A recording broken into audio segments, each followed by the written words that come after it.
And the next stop on the Purdue Redemption Tour is the Final Four. More in motion, they get it to him. More in space, close to speed.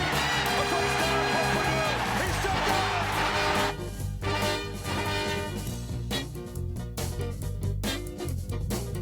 going. All right, welcome back everybody to Wash Boilers. Today we're going to be talking about the Purdue football team a little bit, going into kind of some season predictions and running through the schedule. But before we get to that, we're going to go over some recent Purdue news in the last couple of weeks. So Justin, do you want to get us started? Yeah, round of applause real quick, because last week Purdue actually had the number 1 overall pick in the football draft.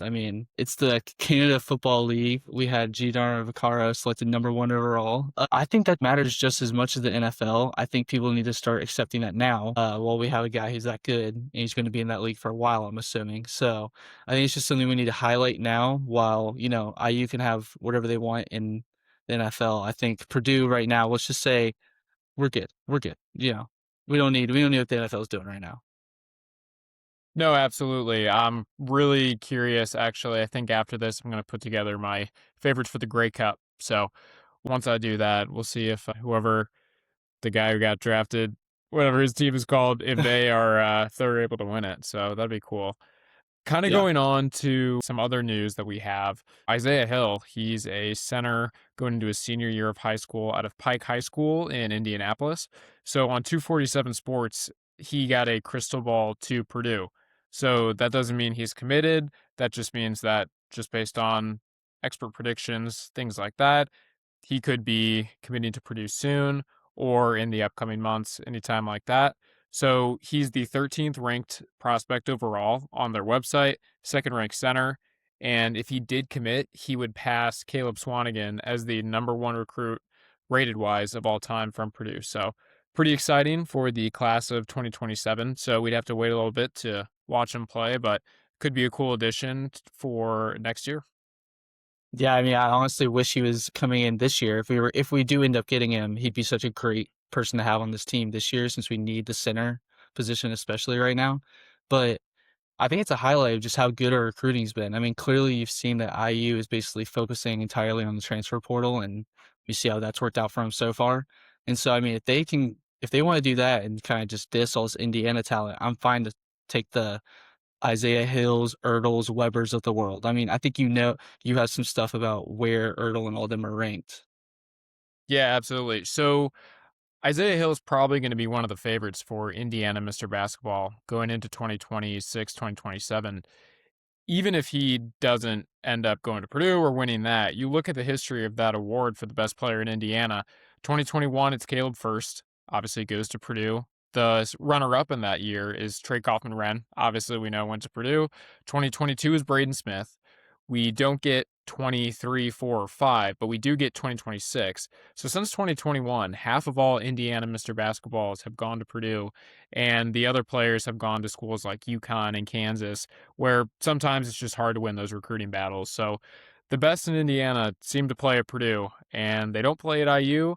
And I think going forward, if we can attract the top talent in the state, and Painter starts getting 5 stars instead of maybe mid 4 stars or upper 4 stars, it could really raise Purdue's ceiling and what it can accomplish, even with still not maybe using the transfer portal as much and sticking to high school recruiting.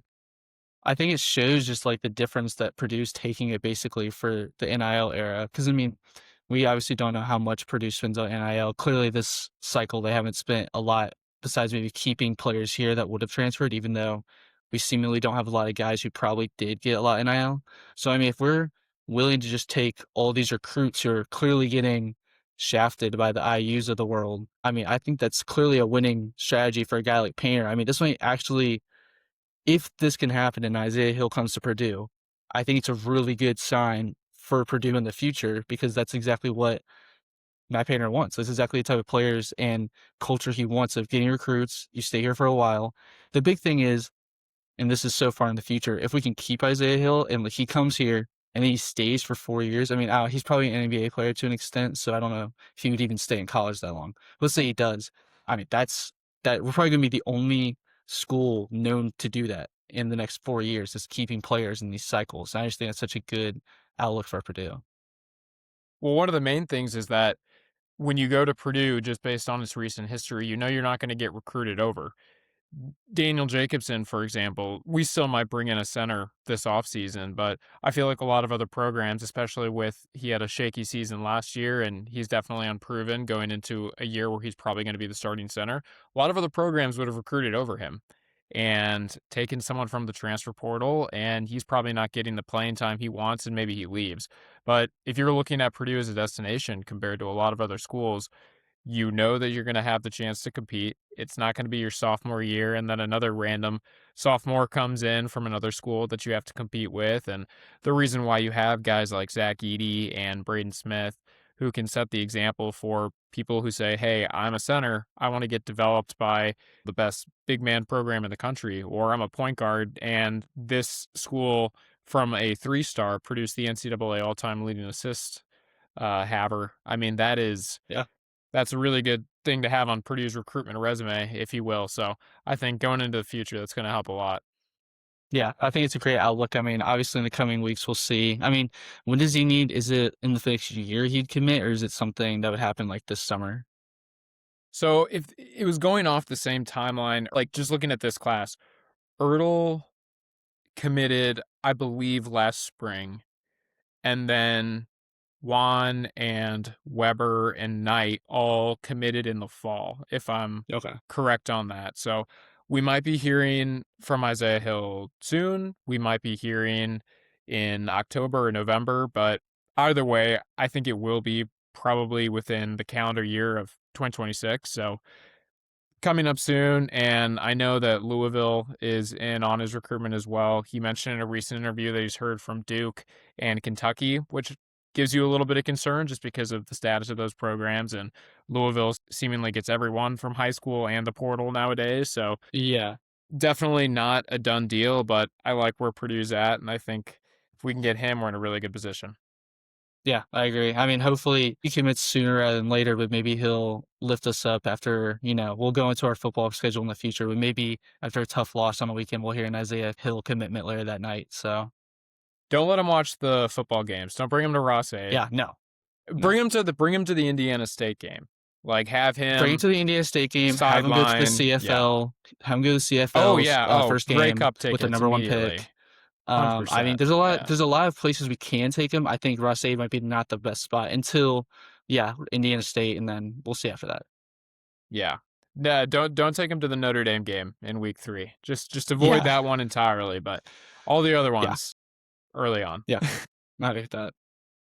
Cool. Well, with that, we're going to take a quick break, and then we're going to get into Purdue's football season and our projections and predictions for the record. All right, in this next segment, we're going to be going through Purdue's 2026 football schedule, going by each game. We've made our predictions. I don't know who Justin's picked. He doesn't know who I've picked, so this will be first time for us too. But starting with Indiana State, week 1. Justin, who do you got? I got a win. We're 9-1 all time. I see that is an easy win this year. I have a win as well. FCS team and the last 2 games of Purdue versus Indiana State have a combined score of 105-0. So win in week 1. Sheesh. Going on to Wake Forest. What do you got? I got that as a win also. I know a Wake Forest person, so I'm really hoping we win. So this is going to be the first time we differ. I have that as a loss. Wake Forest went 9-4 last year, won a bowl game.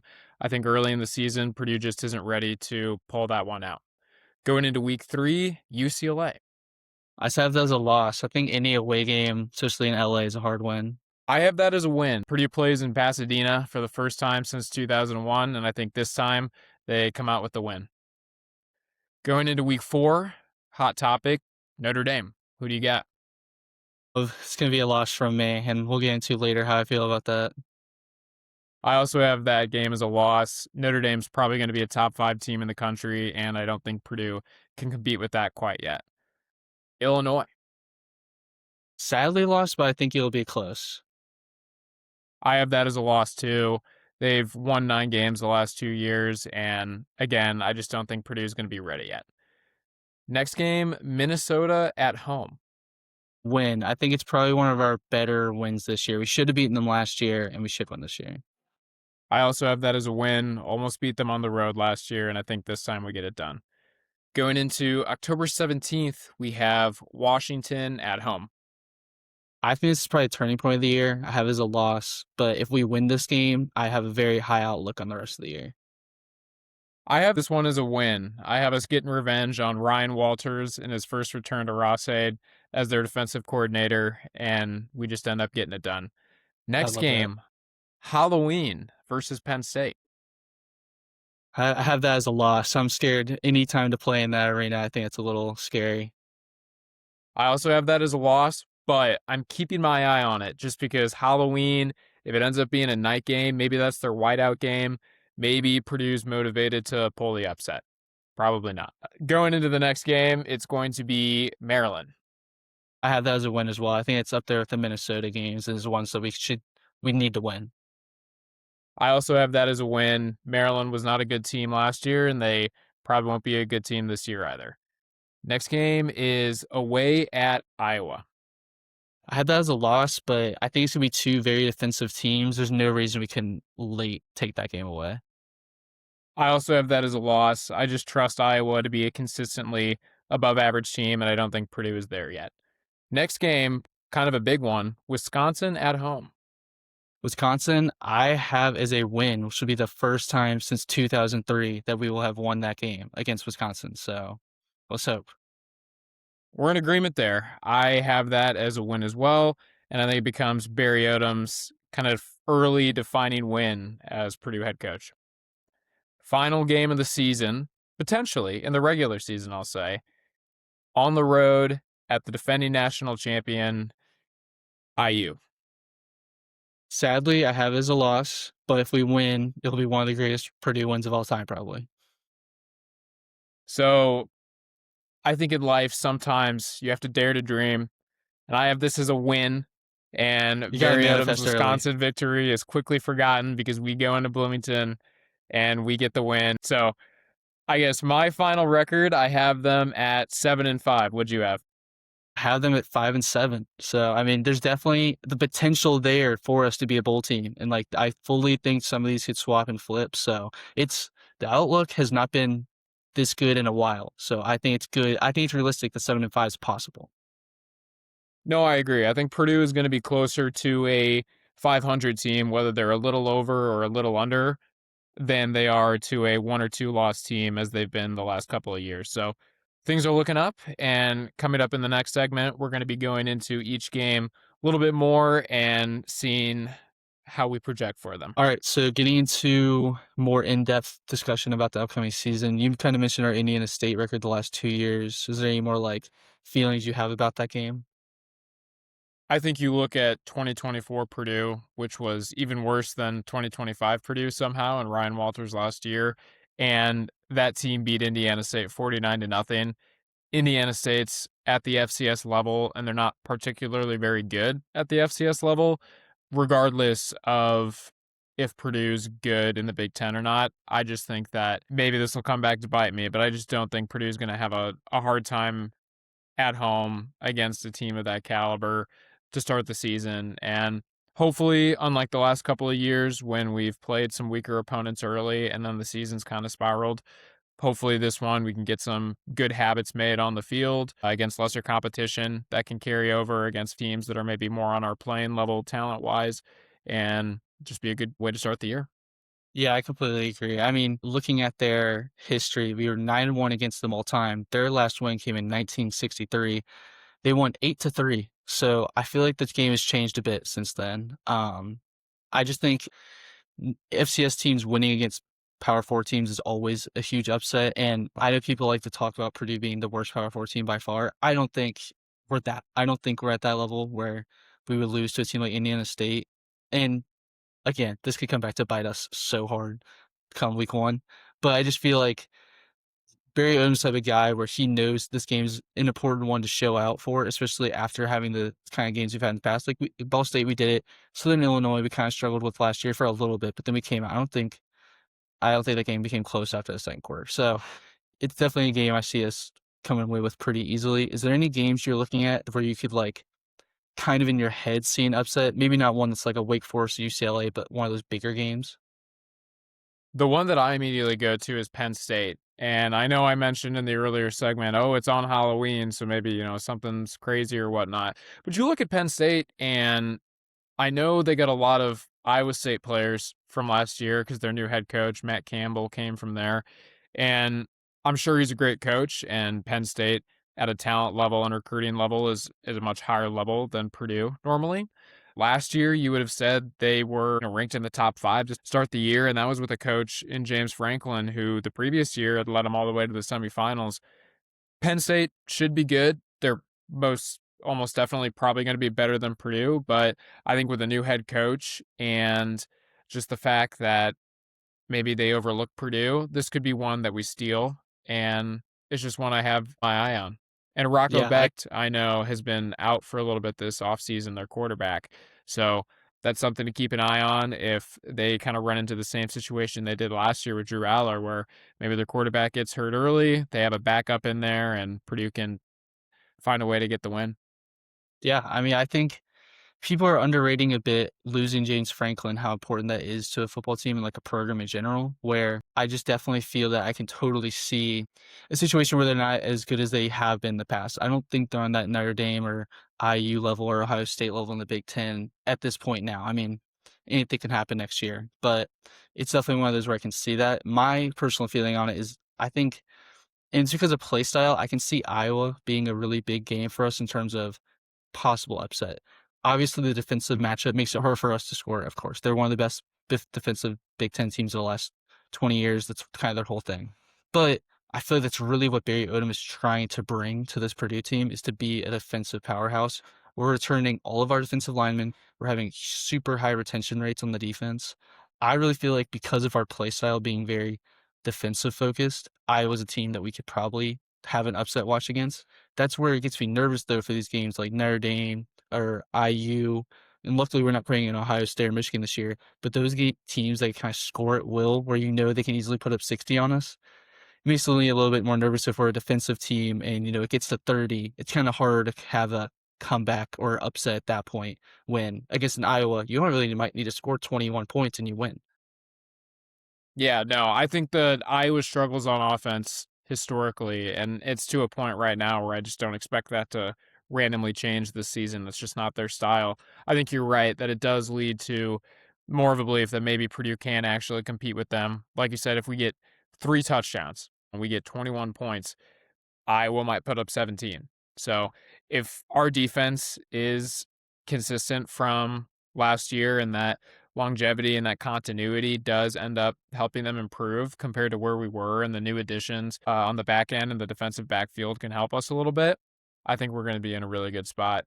And I agree that one is definitely something I could see us potentially pulling out. The other one that I was a little interested in is Illinois. So Illinois won 9 games the last 2 seasons, so they've had a really good run as of late. I think 2 years ago, they beat a really good South Carolina team in a bowl game to get to 10 wins, which was pretty impressive. So I would say, even though I'm not sure we win that, and I think that if you look at recent Purdue history versus Illinois, the one that sticks out is that 2024 overtime loss. I think part of that was probably because Ryan Walters just knew their schemes and Yeah. we were able to score at will. It was kind of Ryan Brown's coming out game almost. So maybe that's one where he can perform. So that one I also have circled. I think we usually play Illinois pretty well no matter what the rest of our season looks like. So I think Illinois might be another one where, even though it's on the road, I could see a potential Purdue upset there. Yeah, I completely agree. And I think it's hard to project so far into the future when you get to these Illinois, Minnesota, Washington, because you have no idea how good these teams are going to be compared to us or how we're even going to look. But, and it's the Watch Boys podcast. We're going to be a little bit tilted towards Purdue. We're going to be favoring them. But we are bringing in a lot of guys from great programs. It's not like we're bringing in FCS guys to come up and expect to play. We're bringing in running backs from Texas. We're bringing in wide receivers from Penn or a really good player at Penn and some other players all across the team. We are going to be able to compete in these games the same way we did last year. And I know you made this point to me one time where we were talking about how the 2025 team is going to be known as pretty bad, but way better at staying competitive than the 2024 team. I don't see that for this team. I see this team actually being not the worst Power 4 team of all time or an embarrassment to the Big Ten. So I hope that's what is in store for us this season, at least.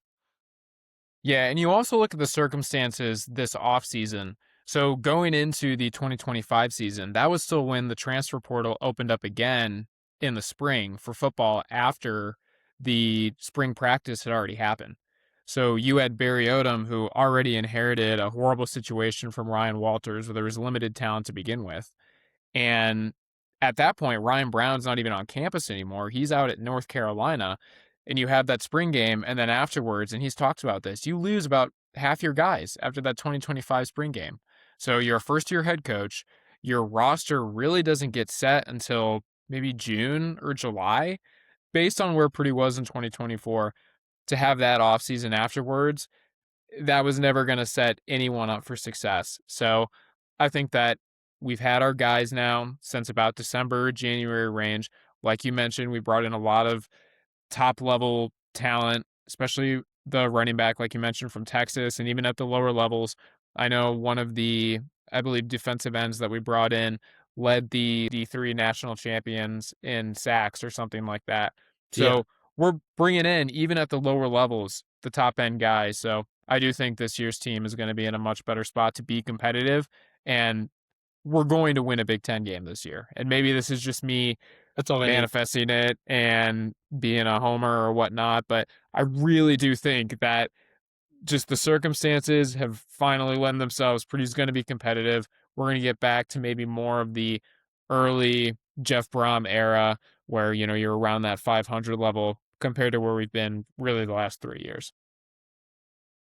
Yeah, and all we need is to be around that 500 level and then have that one season where we luck out, especially if this upcoming playoffs happens and there's 24 teams that can get in.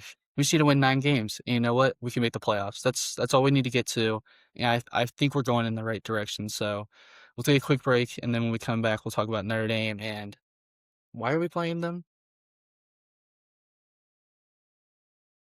Cut. One of the games on our schedule is the Notre Dame game that we play annually. We usually do home and away. So, Justin, I'll hand it off to you to kind of go over a little bit of the history of that rivalry and maybe kind of the state that it's in today. Yeah, so it is a trophy game. We get the winner of the game gets a trophy at the end of it. We've exchanged it back and forth. We first played in 1896, and it's been played annually from 1946 all the way to 2014. It's been on and off since then, but we play most years, I would say, or it feels like we do. So far they've met 89 times. Notre Dame leads 59-26, which is about right for what you would expect. They're on a current 10-game winning streak. Our last win came in 2007. And so I say all of this, I want to bring up this history to kind of ask you, do you feel like this even is a traditional rivalry the same way like a IU is a different level, obviously. That's our number one rival. But I feel like a more of an attachment sometimes to Illinois than I do in Notre Dame. Do you feel the same way at all? I feel the same way. I think you look at Notre Dame and Purdue and the rivalry there, and I think it's a holdover from when college football was genuinely more regional. The reason we probably started playing Notre Dame is because you can get to South Bend to 2 hours from West Lafayette just by riding the bus. Like, it's super easy. So I think that's why we probably started that in the first place. And you look at even some of their other rivalries that were probably started for that same reason. They used to play Michigan almost every single year, intermittently leading up to like the late 70s. And then they really started playing every year, except for I think 4 up until about 2014. And they've only played twice since. And I think they're going to play maybe in the next couple of years as well. But they don't do it every single year anymore. And there'd probably be a point in time, maybe in the late 90s, where people would be saying the same thing about that rivalry. And it's Michigan and Notre Dame. I can't imagine them not playing every single year. And now I don't think anyone has ever thrown a fit that Michigan's not playing Notre Dame on a yearly basis. You look at Notre Dame's, what people would probably say their main rival is, USC, and now that series isn't even going to happen next year. And I think for a lot of the same reasons why, not trying to jump the gun here, but maybe Purdue should look into not having this rivalry anymore as well. Yeah, I think that's kind of the whole point. I mean, we're kind of in this age of the playoffs where you were in the Big Ten. The Big Ten has become this powerhouse of a conference. We are up there with the SEC, if not better. We've won the last 3 national championships. Why do we need to go out and play a really hard team to give them a power conference win? I mean, obviously there's always the chance we win and that becomes our signature win of the season. But clearly that has not been happening recently. There's no indication that Notre Dame's going to slip soon. Purdue's going to come in and, start winning this series for a amount of time to get a streak going. It just makes you wonder what's the benefit of playing this now? Because like you mentioned, it used to be that they were close. There used to be more of a, I guess, connection there. I don't feel like that exists. IU and Notre Dame don't have that connection at all. I understand that IU's a little bit further, but it's not more than 2 extra hours further. It's just a question of if IU can go win the national championship playing Old Dominion, Kennesaw State, and Indiana State last year, why do we have to then this year play Indiana State plus Wake Forest plus Notre Dame? We're setting ourselves up, honestly, for failure. And I feel like we're not dodging the game. We're not dodging Notre Dame by saying, oh, we don't play anymore, because there's no tradition with it. We're doing it for, honestly, Notre Dame's sake over our sake at this point. Yeah, no. Notre Dame can schedule us and beat us up, especially when we're in a down period like we are right now. Then at the end of the season, they can look back and say, oh, well, Purdue's a Power 4 team, and we played them. We could have played Indiana State. We could have played Ball State or a smaller school in the area, but we played, the Purdue Boilermakers from the Big Ten. And all that does is benefit their resume. It's the same reason why USC doesn't play them anymore. And it's unfortunate that rivalry doesn't exist or continue, but with USC, that's a late season game. They're already in the middle of conference play, and they have to travel to South Bend every other year in the cold normally and usually lose to Notre Dame. There's no benefit for them to do that, especially when in their own conference now, it's not just that when they were in the Pac-12, Oregon was probably tough, and there were a few good Washington years in there. Now, USC has to worry about going to Columbus and playing Ohio State. They got to play Michigan. They got to play Indiana, unfortunately. Yeah. Like, there are teams where 10 years ago, like, let's look at Indiana's season last year. 10 years ago, if Indiana went to Oregon and won, that'd be a crazy non-conference win on the road, everything like that. Nowadays, it's the second game in your Big Ten schedule. You just don't need to anymore. And you already have the traditional powerhouses like Ohio State and Michigan. Now we're adding on teams like USC and Oregon. Purdue's going to have opportunities to win good games. And we do not need to go and play Notre Dame to have a tough schedule anymore. So there's really no benefit for us, and there's all the benefit in the world for Notre Dame. If Notre Dame wants to play Purdue every year, Notre Dame can join the Big Ten. Or if Notre Dame wants to play more power conference teams, then they can fully join the ACC instead of just half joining it like they are right now. There's a lot of options for Notre Dame to play power conference teams on their schedule, and it doesn't need to be that Purdue and USC and all those other types of schools, for tradition, give Notre Dame more games, and then Notre Dame in Week 10 can go and play Navy in an NFL stadium. Basically, it's not really a road game. It's just a neutral game. So, no, Notre Dame, I'm someone I really do respect, especially in sports. Like, I really do respect tradition. And I actually don't mind Notre Dame like a lot of people do. But for Purdue's sake, there's really no reason for us to be propping up another in-state program, regardless if you consider Notre Dame to be on that same Indiana level of IU and Purdue. There's really no reason for us to be doing this anymore, and I'd rather play Kennesaw State in that week, especially if it's at home, and let's beat them by 60. Why not? It'll give people confidence. Because you look at 2024, sorry, this is the last thing I'll say.